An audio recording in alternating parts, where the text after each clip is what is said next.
আচ্ছা আপনাদের এই লেন্ডার অথরাইজেশন কারা? অথরাইজেশন হচ্ছে এটা প্রথম কথা, এটা খ্রিস্টান সিএসএস খ্রিস্টান সার্ভিস সোসাইটি। পুরো যে প্রপার্টিটা পড়ছে উইথ বেঙ্গল, ওড়িশা, বিহার, তিনটে স্টেটের, তার একজন ঝাড়খণ্ড, তার একজন ডিরেক্টর থাকে। সেই ডিরেক্টর হচ্ছে অফিস হচ্ছে খ্রিস্টান সার্ভিস সোসাইটি।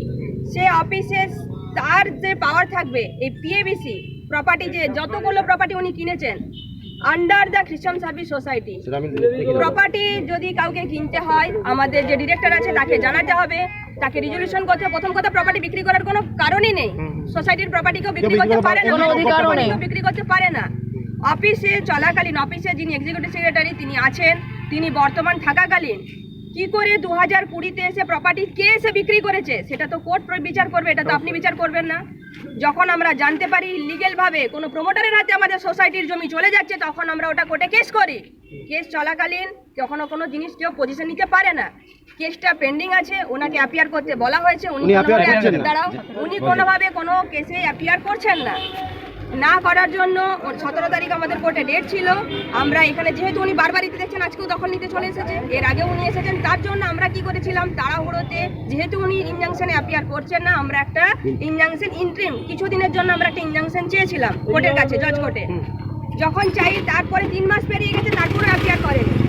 আমরা যেদিন সার্চিং কপি জানতে চাই, সার্চিং কপিতে ওখানে যিনি জাজ ছিলেন তিনি বলেন যে এটা ইন্ট্রিম অর্ডার, তোমার যে মেন ইনজাংশন আছে সেই ইনজাংশনটা তুমি গিয়ে হিয়ারিং করো, এটা অলরেডি টাইম পিরিয়ড শেষ হয়ে গেছে। অলরেডি একটা ইনজাংশনের ভ্যালিড ছিল 2 মাস, 3 মাস পেরিয়ে যাওয়ার কারণে আমার ইনজাংশনটা রিজেক্ট হয়েছে। আমার 397 যে কেস, এই যে মুকুললতা যিনি এসেছেন জায়গাটা দখল নিতে, ওনার ডিডটা অলরেডি কোর্টে চ্যালেঞ্জ আছে, সেই চ্যালেঞ্জের কপি আমার কাছে আছে, কেস পেন্ডিং আছে। আর ওনারই অর্ডারে উনি যেটা বলছেন যে রিজেক্ট হয়েছে, তার অর্ডারেই লেখা আছে 397 হিয়ার বাই অ্যাফার্ম। আমার কেসটা পেন্ডিং আছে, যতক্ষণ না কোনো কোর্ট রায় দিচ্ছে যে এই কেসটা কোনোভাবে ওনার এগেনস্টে, মানে আমাদের এগেনস্টে যাচ্ছে, খ্রিস্টান সার্ভিস সোসাইটির এগেনস্টে যাচ্ছে, ততক্ষণ পর্যন্ত উনি জায়গার পজিশন নিতে পারেন না। এটাই হলো আমার কথা।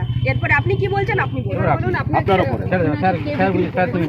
উনি কে বিক্রি করেছেন, কার কাছ থেকে কিনেছেন? আপনাদের একটা এক্সিকিউটিভ বডি থাকে না?